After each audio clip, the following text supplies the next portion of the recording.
ada orang yang lebih rezekinya tapi kurang waktunya. Saya Ustadz, kalau untuk ngasih uang ke desa pedalaman bisa. Tapi kalau untuk ikut nggak bisa karena bisnis anak, kata dia. Yang satu lagi, waktunya lebih, tapi uangnya kurang. Kata dia, saya kalau untuk ikut bisa Pak Ustadz. Waktu saya banyak kosong. Tapi masalah nanti minyak dengan makanan saya. Maka kita buat subsidi silang. Antara yang waktu berlebih dengan kurang di uang. Antara yang kurang di waktu. Tapi kalau ada yang satu mengatakan, saya nih Pak Ustadz, uang nggak ada dan waktu tak. Kau tak usah ikut. Karena menyusahkan aja itu. Uang tak ada, waktu pun tak ada. Nah, itu. Jadi tak sama kadar manusia ini semua. Jadi bisa subsidi silang, hanya saja yang sifatnya wakaf tak boleh dipakai. Makanya rekening itu mesti ada dua. Kalau dia wakaf bangunan untuk semen, itu jangan dipakai untuk operasional. Tapi yang sifatnya, saya akan masuk ke suku Talang. Saya jelaskan, supaya ke jamaah. Bahwa saya masuk ke dalam ini, minyaknya, makannya, saya pribadi tanggung sendiri. Dari rumah bawa lauk, bawa rendang, bawa yang nanti ikan teri goreng dengan kacang segala macam. Kita nanti supaya yang kurang pada materi tapi kelebihan waktu ini tidak berharap bahwa kita ke dalamnya nggak ada apa-apanya.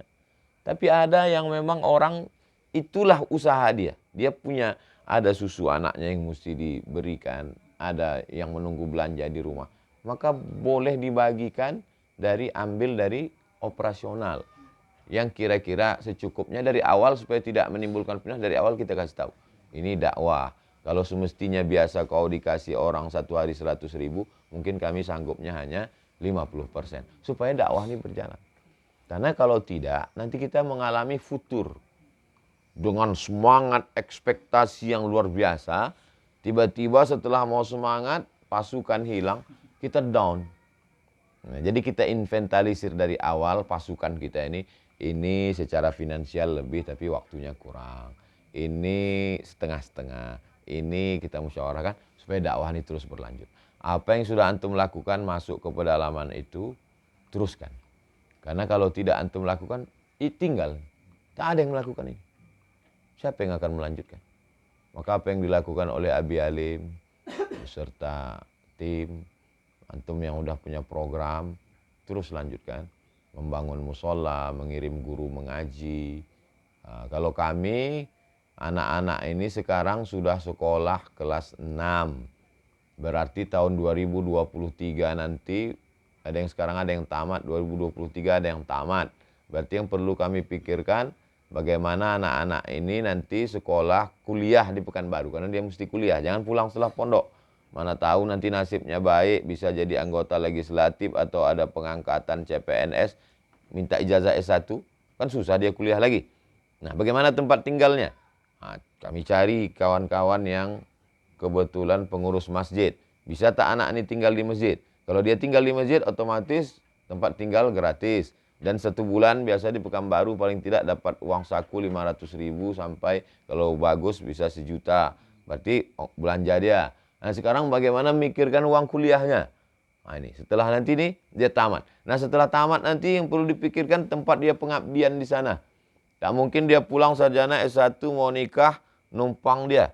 Bagaimana supaya dia punya ini, menyiapkan rumah dinas di tempat-tempat itu.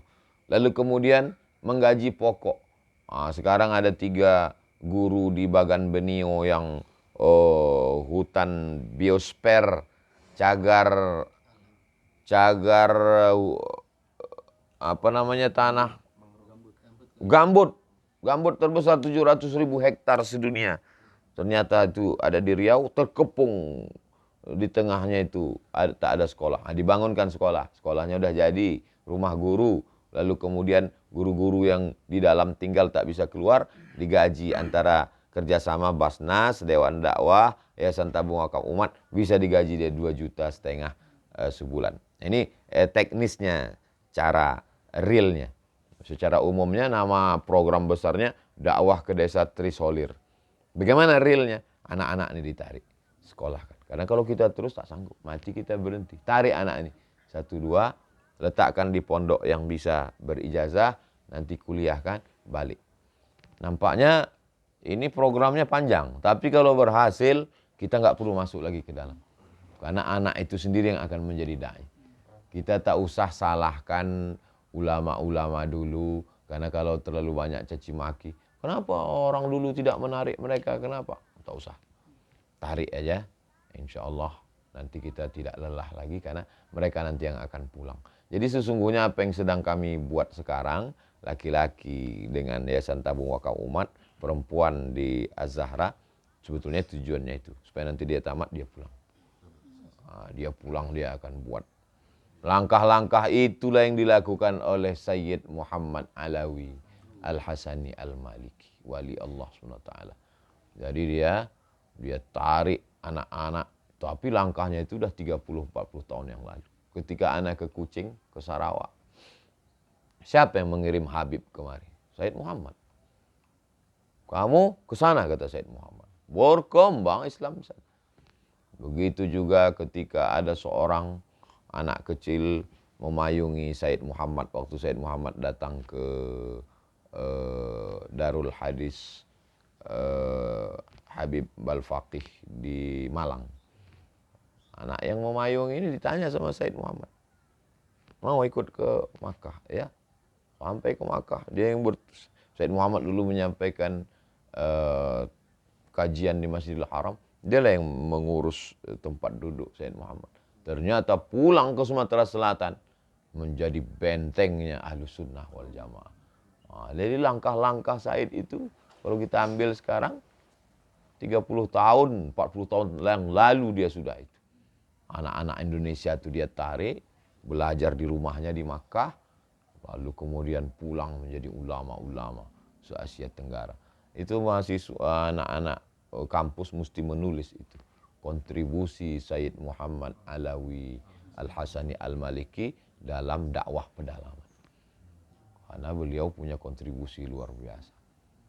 Itu yang kita lakukan sekarang. Kita ikut jejak langkah beliau itu. Kita tarik anak-anak ini belajar. Nanti mereka yang akan pulang. Mati kita udah lepas tanggung jawab di hadapan Allah. Karena kalau kita mesti tausiah ke dalam, tak sanggup. Sekarang antum pikirkan itu, antum inventarisir kekuatan, jangan sampai down, jalan terus langkah. Ana bagian endorse-nya, bagian posting-postingnya, bagian mensyiarkannya, apa yang bisa kita buat, apa yang kita bantu. Kerjasama dengan komunitas-komunitas. Wallahu a'lam.